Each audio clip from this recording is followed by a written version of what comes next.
In today's video, I'm proud to present some research on how to make a product repairable. This time, I happen to notice nobody really had teardowns online of these Fantech inline ducted fans. And, well, that's because they're pretty hard to open. So, if you have one of these that you need to hook up or repair or whatever, don't do what I do in this video, but do what I learn in this video. Also, for anybody who's watching this, just to find out, connect your power outlet to the blue and brown wires, and the black wire has the capacitor go between that and the brown wire, just in case anybody needs the wiring pinout. You don't have to watch the whole video.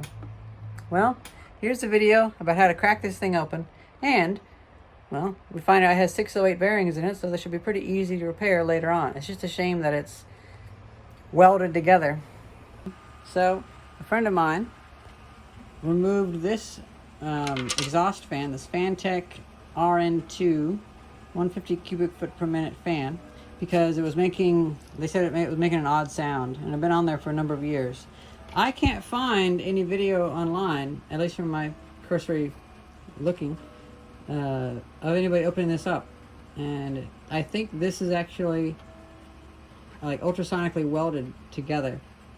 And I'm finding a way to open this up by taking wood chisels, and I started over here where it was the easiest to push away, and now I'm slowly cracking it around.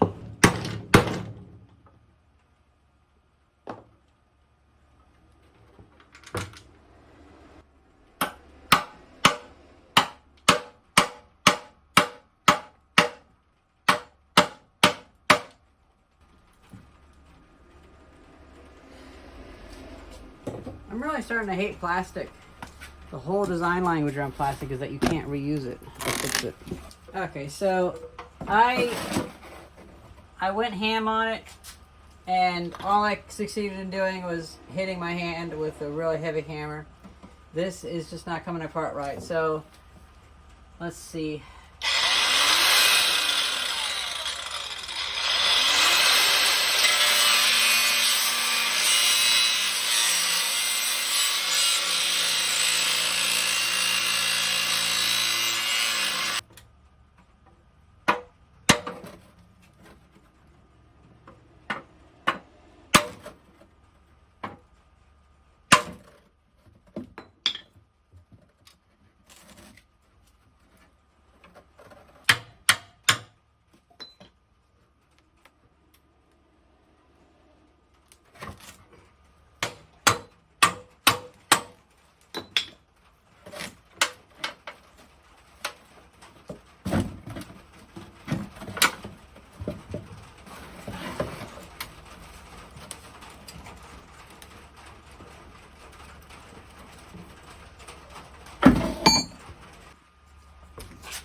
I cut more than halfway around.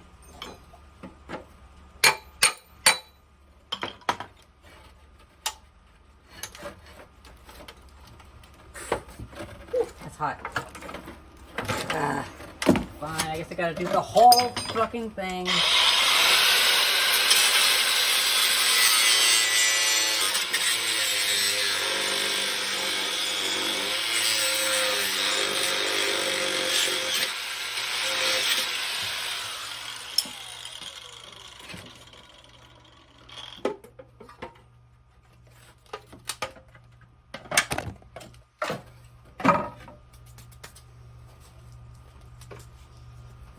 The reason why I was so gung-ho is because there's so many, look at this, all the dead bugs that's been mulched up in there. That's disgusting. So we need to find a way to open these things, but I hate that it's like this. Well, I guess now we know. I'm just taking a mental note and a pictorial note of where these wires connect up. I'm gonna remove the motor. So as for that connector, I was able to take out two of the lugs because they're only meant to go in one way, but the other one snapped on the way out, so that's bad. And then this glue, it goes around a bend, and this is proving incredibly difficult to get out. I'm having to fully take out all of the glue, and it's taken a considerable amount of time. There's no length on the wire. Oh, by the way, it goes through twice. And I can't pull that wire through without risking ripping the insulation and the heat shrink tubing. Man, that hole is so fucking tight. It's just ripping the sheathing off.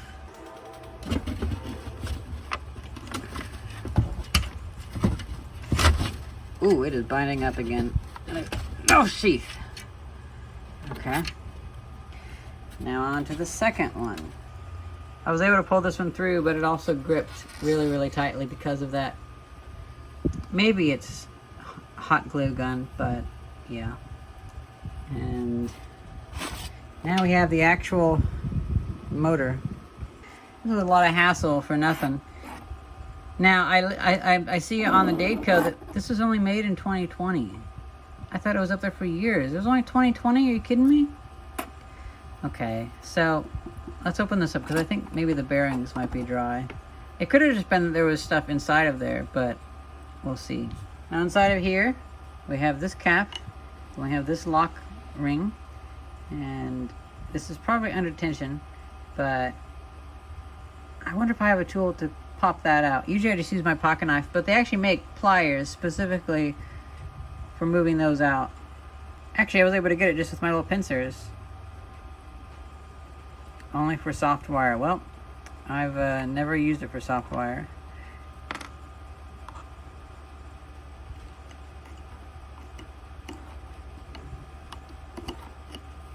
Whatever, I'll just pull it out.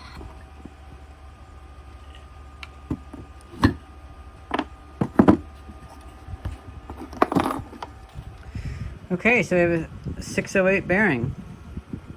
2 of them. Okay, that shouldn't be too bad. I scraped off all the dead bugs. They were really thickly on there. And then I just ran the water only on the edge, like that, and worked my way around, and didn't get the inside very wet at all. That cleaned up pretty nicely. And then for this, I had all these little molten bits of plastic I was able to pick off with my pliers. And I would have thought I could have cut it in half, but I see it's really, really well welded together. And the angle grinder, although it releases a whole bunch of plastic particles, it does seem cleanest. A hot knife would probably be best. All right, it's the next day, and everything is definitely dried up enough now. Well, the bearings do seem good. It's just it seems like there's so much dead bugs in here that was probably causing the sound that my friend noticed. So this goes in here, and then I believe these go back to back like that. And then I'll put that on. I got it in just by basically having 2 pokey implements to poke it in. And we'll seal it. I probably should have lubricated it, but oh well. The bearings are nice. I cleaned up some of this to where they're flatter. I'm gonna pick out more of this green stuff from the sponge I used.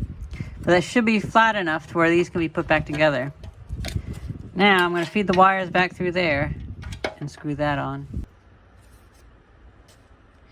So it's mounted back in pretty easily, and I have the wire running back through. I know my viewers will recommend putting isopropyl alcohol on the hot glue to make it unstick, but I didn't have any on hand.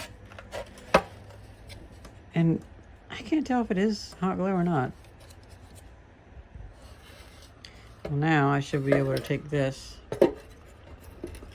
It's not going to be great, but what my plan is to just screw some sheet metal screws through the perimeter and then just tape it. So that was a bit of a pain, but I ended up finding a good solution. I don't have a really tiny drill bit that's sharp. I bought a whole bunch of drill bits and none of them are sharp. I have one, it's just not long enough, and I realized I could just get a bit of a hole started by using my torch. I just bought a little map torch. I love this little thing. And using some TIG welding wire to melt a little hole in there. And then I heat up a little screw and I twist the screw into there and it makes really nice threads. It actually melts its way through. I did only 2 screws because the rest of this is kind of messed up, but I mean that's something at least. And the torching of the screws seemed to actually be a pretty good option. So if I had just gone with a super narrow blade with my angle grinder, this would have been clean. I could put 3 or 4 screws around it, and it would have actually been a pretty good modification.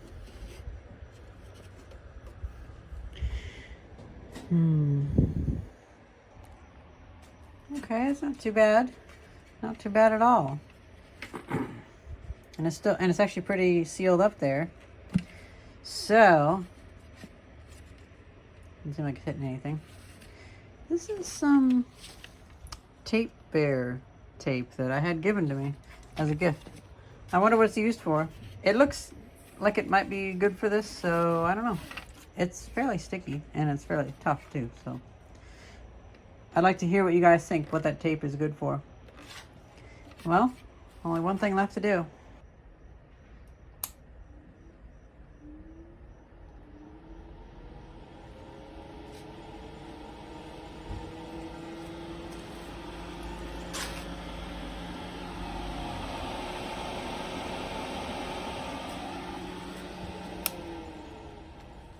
I count that as a success.